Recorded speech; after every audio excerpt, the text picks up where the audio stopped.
Well, first of all, teşekkür ederim. I learned a lot about myself, and thanks in so many nice words. Merhaba, iyi akşamlar. It's a great pleasure, as I said yesterday already, to be here with you at this splendid meeting.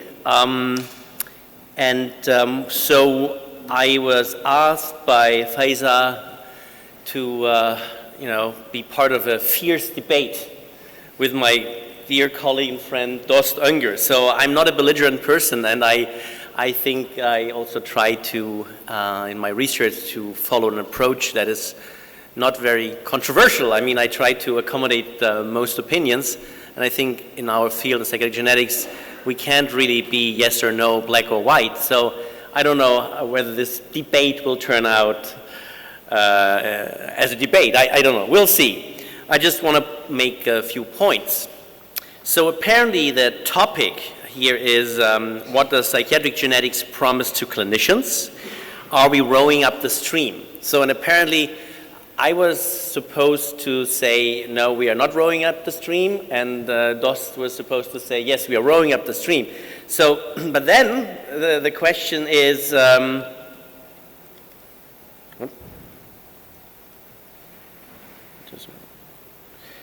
so what is research all about? I mean, is research supposed to be an easy walk, or is it supposed to be rather a bumpy ride? So, do we want to go with the gentle flow of the river, or do we want to row up to the source? So the question is rowing up the stream a good or a bad thing? So I'm not really sure about it. I think, in Germany, it is very customary when you're a little child, or when you're a pupil, a student in elementary school, you have a little book where your friends write some poems in there. And you also give it to your teachers. And there is one thing that teachers always write in there. So it's a typical, it's a very nice statement by Benjamin Britten. You always find it in these books.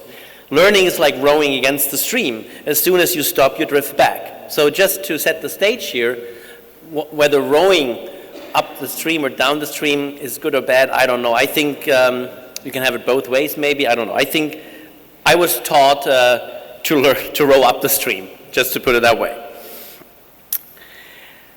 But now there are a lot of folks here in this room, and I always like engaging the audience to learn something. And I don't know whether you expected that, but maybe some of you can step forward and ask or just make a couple of statements what you expect from psychiatric genetics. You are maybe mostly clinicians or researchers or both. Is there anybody who wants to share his or her thoughts about psychiatric genetics? Yeah, Oz. Oh, there's somebody. Yeah, Oz, and there's somebody there. Do we have a mic? Do we have a microphone? Mikrofon verebilir miyiz?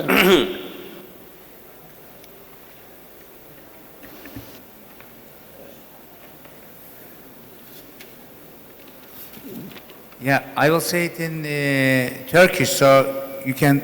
Do you have an earphone? Oh, I can get my. Because we have a lot of time. Okay. Okay. Şimdi psikiyatrinin. Okay. Okay. Yes, I can hear you now. Okay. Psikiyatrinin en önemli noktalarından bir tanesi tabii tanılarla ilgili biomarker sahibi olmak. Çok sayıda sendrom sahibi olduğumuz halde çok fazla biomarkerımız yok. Ama burada en güzel örnek benim açımdan Huntington koresi. Mesela bu hastalık hem bir demans gibi de gelebiliyor, şizofreni gibi de gelebiliyor, depresyon gibi de gelebiliyor ya da hareket bozukluğu da gibi gelebiliyor. Ama 4. kromozomdaki anomaliyi biliyor olmuş olmak bizi çok rahatlatıyor. Mesela Huntington koresi için DSM tanısı yapmış olsak herhalde çok büyük bir felaket yaşardık. Tabii belki bu kadar net markerlar olmasa da yani aynı tablonun farklı görüntülerini yakalamak açısından bize çok faydası olabilir diye düşünüyorum. Teşekkür ederim. Okay, thanks. There was someone else. There, just a few rows behind you.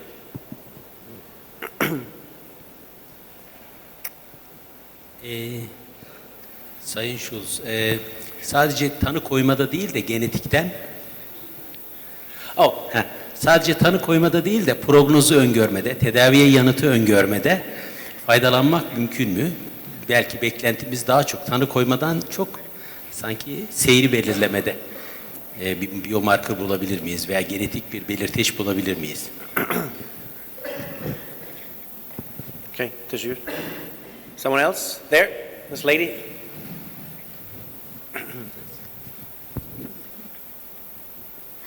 Belki de nörobiyolojik çalışmalar henüz çok erken bizim psikiyatrik bozukluklar için. Yani tam bir hastalık diyemiyoruz zaten, bozukluk diyoruz. Çünkü çok fazla birbiri içerisine giren semptomlar var ve hani yani bir hastalığa, bir bozukluğa pek çok kişi aynısını söylemesi bile çok zor. Yani tanılarımız kesin değil. Mesela aynı hani DSM-5'e giren Hipokrat'in de olduğu gibi hani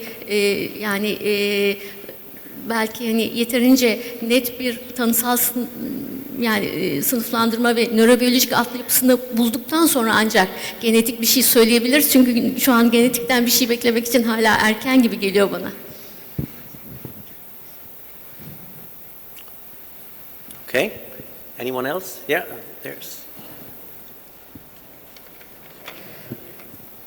Sayın Schulz, belki biraz ütopik gibi görünecek ama genetik, yani sadece gen olmadığını varsayarsak epigenetik düzenlemeler ve bunlar üzerine yapılacak müdahalelerle epigenetik değişikliklerin geriye alınması aslında tedavi bazında da bize fayda sağlayabilir diye düşünüyorum.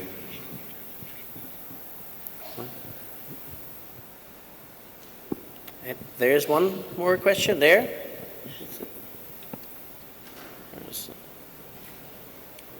Şimdi ben klinik uygulamada bu genetiği özellikle aile öyküsünü sorarak tanıyı bir anlamda desteklemeye çalışıyorum. Mesela işte hasta diyelim ki OKB, panik veya işte psikoz, şizofreni veya bipolar, ailede bu tür rahatsızlıklar varsa insanın içi biraz daha rahatlıyor.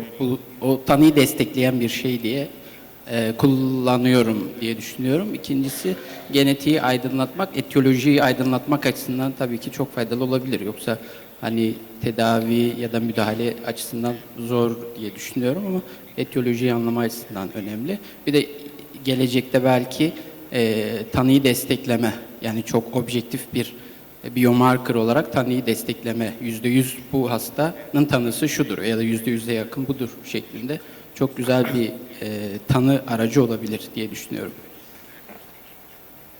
Okay.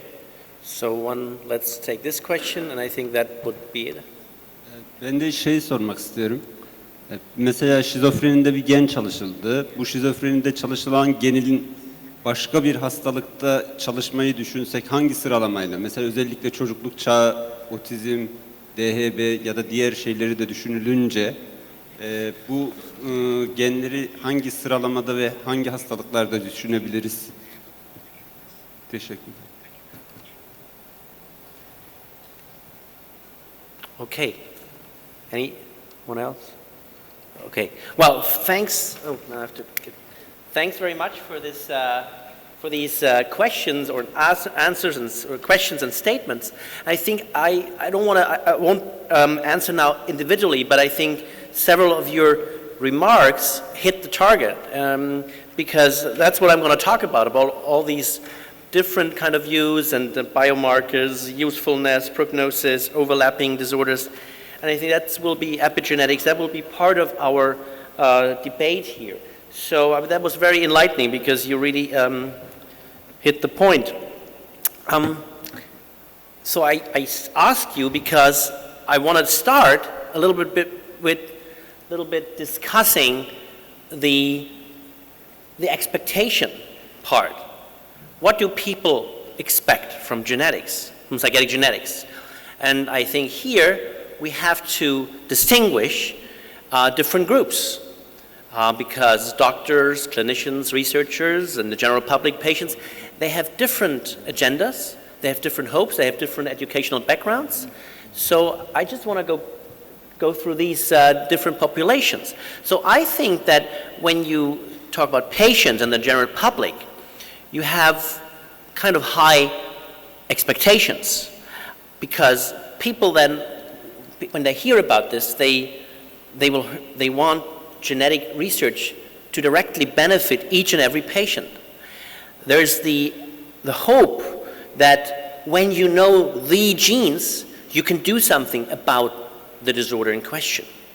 And there's always, especially when you talk about policy, when you talk about policymakers, funding bodies, or the general public, and newspapers and magazines, then there is sometimes this notion that we already put a lot of money in that kind of research. It's time science delivers. So these, I think, are expectations from the general public and the patients. Oops.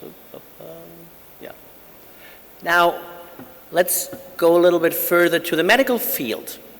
Clinicians who are not at all informed, let's say, or not really in the field of research, who are pure clinicians.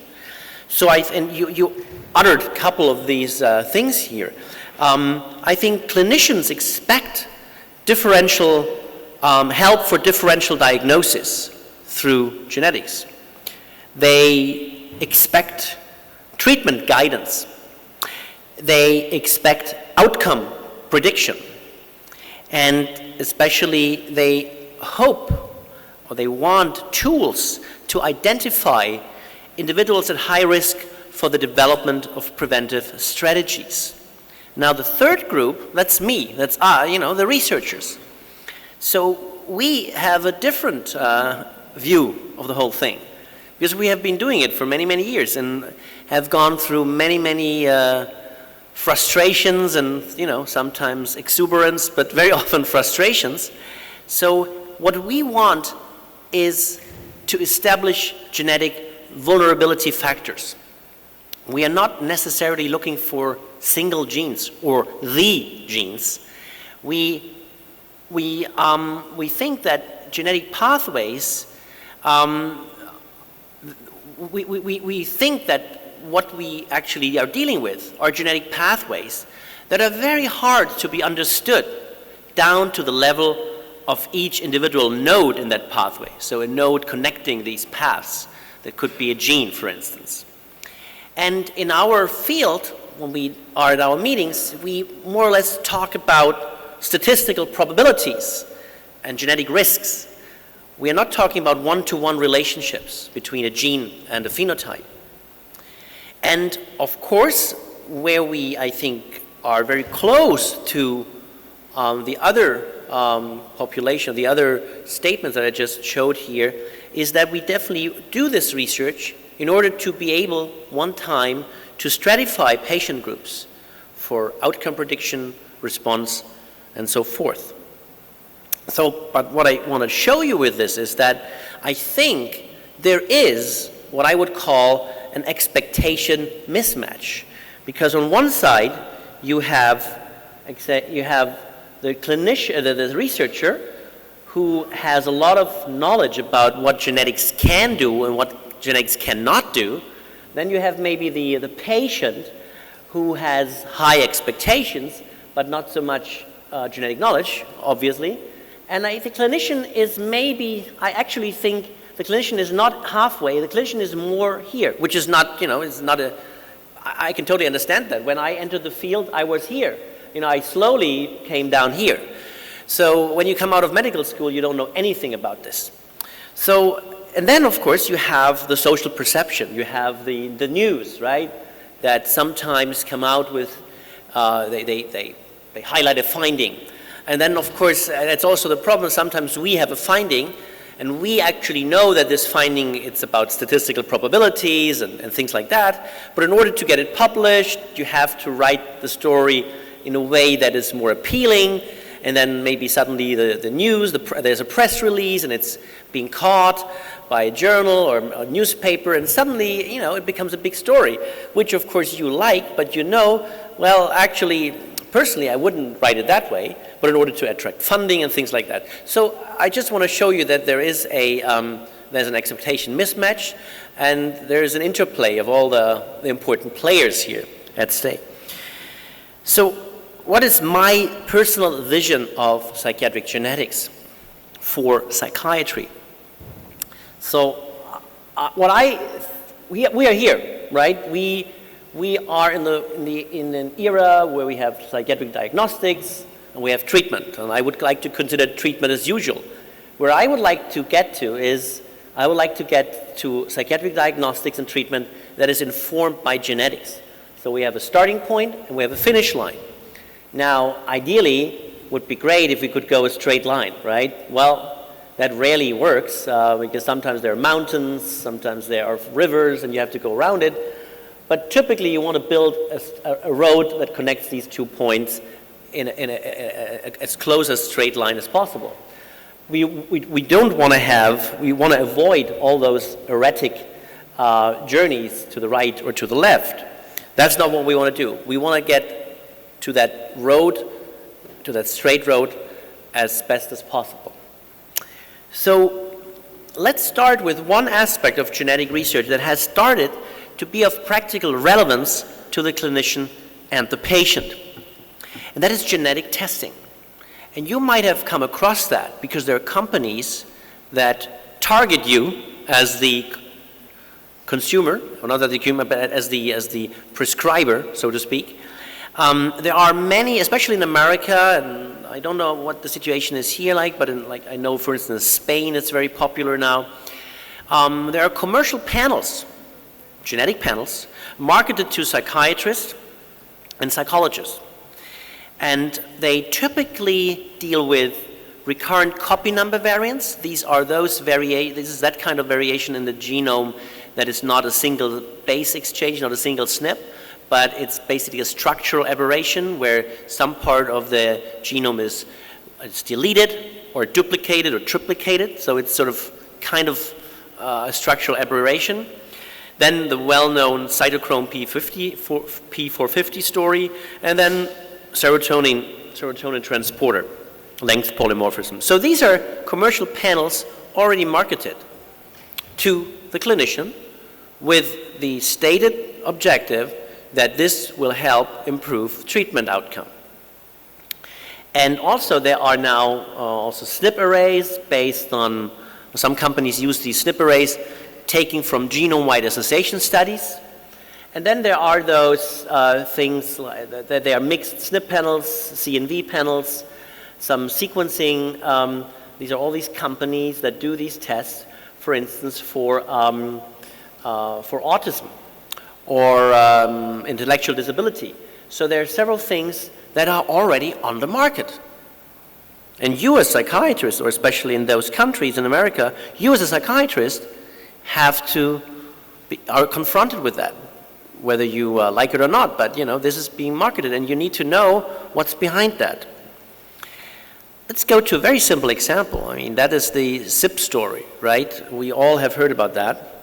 So, I mean, the CYP family of enzymes is large, 1,000 or so, but for the humans, there are only a few that are important, and for psychiatry, there are only these here of importance for psychiatric medications.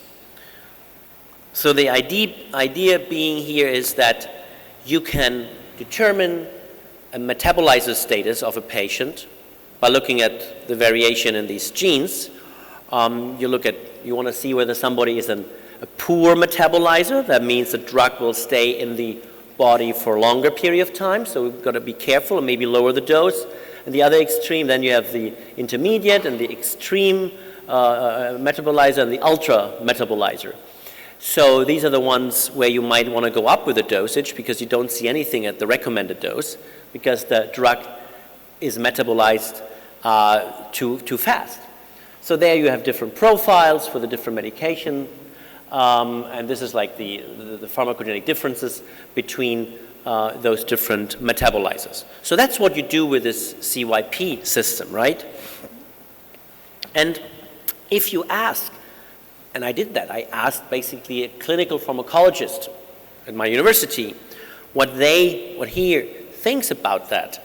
But I think you can do it everywhere. If you ask an academic clinical pharmacologist, this person will tell you that there's no evidence for a benefit of CYP genotyping in a standard care setting. But it may offer the possibility to identify patients at risk for severe adverse events, and when you have non-responses on, but not as a routine measurement. And, for instance, treatment refractory patients may be detected by establishing ultra-metabolizer status.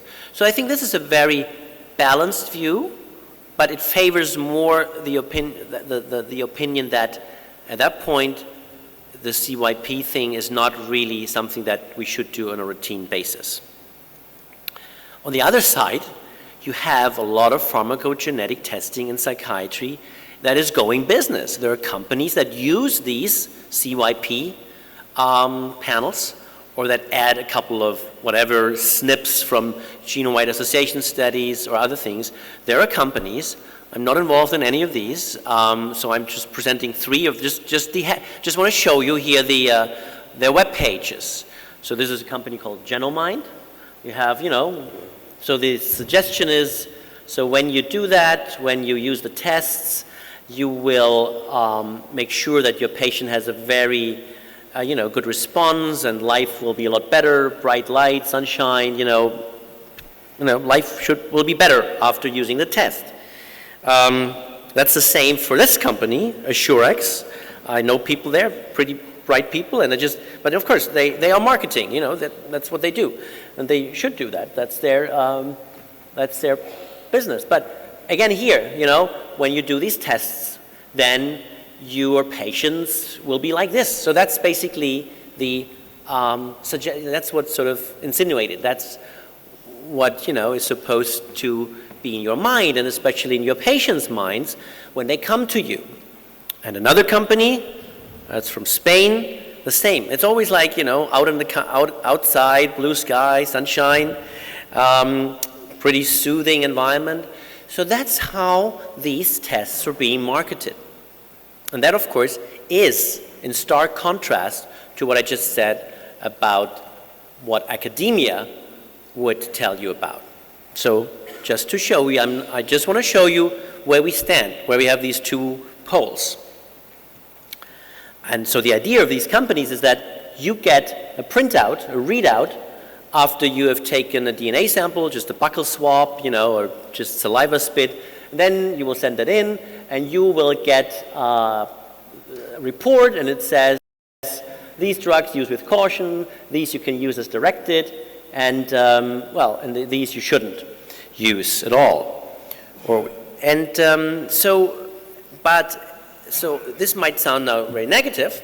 I want to tell you that CNV-based testing, so copy number variation, actually, for autism, not for schizophrenia, so for autism, is now currently recommended for routine diagnostics in the USA to establish, to help establish a diagnosis of autism, because we have strong findings showing strong associations between certain copy number variations and autism. So there are some recommendations already to use these genetic tests, so these markers. And then as regards these pharmacogenetic tests, the tests that are currently marketed, they promise a lot, but we yet have to see unbiased replicated evidence of their global usefulness. So I know that some of these companies actually are pretty confident in their preliminary studies, where they could show that, or where they claim that when doctors use that test, the outcome is better than when doctors don't use that test. As the study sizes were small, some of these companies are now trying to go really big because they're very convinced that this really works, and they want to do some multi-site studies. So let's see. So the jury is out. I just want to present it here in an unbiased way. So now, this was CNV testing and CYP 450 testing. So, but that only covers a small fraction of current psychiatric genetic research. Actually, the questions you asked, or the statements you made, didn't really talk about this, right? You had other things in mind. You had in mind prognosis, a differential diagnosis of schizophrenia, bipolar, panic, what have you, depression, and so on. So this was more pharmacogenetics, and for the CNV, I must admit, that is already used, as I said, for diagnostic workups in autism. So now I want to come back to the primary goal of what people like me are doing. The primary goal of psychiatric genetics has typically been the quest for vulnerability genes or susceptibility genes. We do not want to find this or that or the genes that cause this or that phenotype. We want to find genes or several genes or networks of genes or pathways of genes that increase one's person's likelihood to develop a phenotype, a disease phenotype. So it's about increased risk. It's about vulnerability. It's not about a one-to-one relationship. Now, we have to ask ourselves, and you ask me, and other people ask our field, have we delivered? Well, we have delivered, but maybe not in the way initially hoped for. I have to say that because that's my, that's what I do, right? So, because what have we done? When I started in 1997, right out of medical school, I went to a good lab in Germany to do my studies there. The hope was, or the notion was that there will be 10 or 15 genes, major genes, that have a major effect, and that these genes, once found, will explain schizophrenia, bipolar, depression, and so forth. That's not a joke. That's really what we hoped for. That's really what we thought would happen. But we started with small samples, 100 cases, 100 controls, 100 families for linkage studies. There were several linkage reports. Basically, every chromosome has a linkage hit. I don't know how many genes, candidate genes, have been tested in association studies. Results were not that great because there were some great results, but then they were not replicated. So it was an up and down. Now the field has entered a stage that is really exciting because we have left that time behind and we have put together huge collaborations where we have now the chance of performing large-scale studies with a couple of 10,000, 100,000, even 100,000 people now, cases and controls. The so-called genome-wide association studies are typically performed using these samples. And through these samples, because we have these samples, we have been able, what we hadn't been able before, to reliably identify variants for schizophrenia, bipolar disorder. There are actually more than 100 variants robustly identified through genome-wide association studies for schizophrenia. Well, that shows you it's not the 10 or 15, it's 100. But even if we take those 100, they only explain maybe together 3% or so of the overall heritability. And we know it's 80%. So there's still a huge gap. We also know that if we add more and more samples, if we had 1 million samples, we might actually become very close. But it also tells you that each variant has or confers only a little risk, right? It's not a whopping odds ratio of 10, It's a 1.2, It's a 1.3. It's not 2, it's not double. It's just, less than that. So, but I think it's progress, because if we had just continued with small samples, we would have the same old story again. Somebody finds something, another one doesn't find it. Would be going back and forth. Now, these findings were made in huge collaborations with robust p-values, and they can be replicated. So that is thanks to large consortia like the Psychiatric Genomics Consortium. So we have now, I just show you these papers, and you see there are no individual authors anymore because there are hundreds, and everybody contributes. We have that for bipolar, we have that for schizophrenia. That's already old now. The new one will be coming out. Just to show you that's how the field has emerged, has evolved. We are not individual labs anymore. We are, but we also work together. And everyone can access these data and do their own analysis. So it's a great resource. There are, as I said, replicated robust findings like these in bipolar disorder and for bipolar disorder and schizophrenia, also maybe for depression. There are a couple of findings that meet the criteria, which is typically a very small p-value. And but again, I always want to caution here, don't get fooled into believing it's about a couple of genes. We are talking polygenicity here.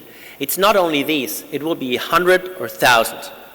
And that's basically what these studies are telling us. And that's also what other research in other fields of complex genetics tells us. We are not unique. We are the same, it's like diabetes, like heart disease, whatever. They just have the advantage of having larger samples because it's easier to get samples for these disorders than to get samples for psychiatric disorders. So, and as it's polygenic, that means several hundreds or thousand genes contribute, you can actually do something what we now actually do on a routine basis. We come up with polygenic scores. We look at an individual and just basically count who has which, how many risk alleles do you have. So you can assign a polygenic score to an individual. And if you do that, what you can actually do is we can estimate that in one of these panels, these chips that we use, we can say that roughly 23% or so of the variation in liability to schizophrenia is captured by all those SNPs that we have in the panel. That means, of course, that we cannot single out one gene. It's the combined effect. And that's, I think, where the field will be moving towards to. It's more about combination of genes, of networks, pathways. It's not so much pinpointing individual genes. Pharmacogenetics is showing similar developments. I mean, pharmacogenetics is the study of the genetics of response to medications or side effects to medications. So studies in other fields of medicine and outside of psychiatry suggest that larger effect sizes can be expected for well-defined pharmacoresponse phenotypes. And there are clear examples. So the idea is that you are closer to a gene when you look at drug action, and you might get bigger effects. So I just want to show you that. For instance, we put together, as was said in the introduction here, that we put together an international consortium on lithium genetics, studying lithium response in bipolar patients. We now have 3,000 patients. I always think from all over the world, 4 continents. Like 3 years ago, I already thought that we would be done in 1 year, but now we are basically running the final analyses, and we'll see whether we get some genome-wide significant findings for that. It has been a great endeavor, but it takes a long time to get all these people together. Nobody got ever any funding for that. We just got funding for the genotyping, but all the phenotyping, bringing these samples together, the analysis, that's all basically done for free, or out of the money you somewhere have. So, genetics alone won't do it. So, if you ask me about the prospects of psychiatric genetics, I want to tell you that, well, I think we have made progress. It will be about polygenic effects. It will be about networks. It will be about predictions. Maybe in the future we can use panels to predict drug response, side effects, which would already be a huge advantage. Because if there's a patient who does not want to take a medication, you convince the patient, then he doesn't respond well to the medication, compliance will go down, and this patient might not come back anymore. So if you could start from the beginning with a test that could give you a direction, that would be very helpful. Whether we'll be ever able to come up with a test or panels that can tell you the diagnosis, well, there's a lot of discussion about like overlap and things like that. It may not be like that, but maybe with if we consider very rigorous phenotyping, if we have a broad panel of phenotypes available for each patient, maybe then we can come up with some networks, panels of genes that go along with panels of phenotypes. But also, genetics cannot work alone. You need, in parallel, you need to have connected research with neurobiology, phenomics, environmental issues. This gentleman here somewhere mentioned the epigenetics. Very important, and that presents the interface with environment. So this will be another novel area yet to be explored. The road from start to finish line shouldn't be like this. Ideally, it would be like this. I hope that we can move along like this, like the famous river in Turkey, the Meandros. But we cannot do without that. We need patience. That's the most important road sign along that way. So, are we rowing up the stream? Well, yes, we are rowing up the stream, but that's good. It's hard work, and we can't do it without hard work. And as I said yesterday, I'm the secretary of the International Society of Psychiatric Genetics. That's where you find the latest findings, and we have an annual meeting. This year we'll be in Copenhagen. I'm actually also organizing this meeting. If you have questions regarding the meeting, if you want to submit something, I think it's a great way to learn about this field, especially for young psychiatrists. Check it out. Teşekkür ederim.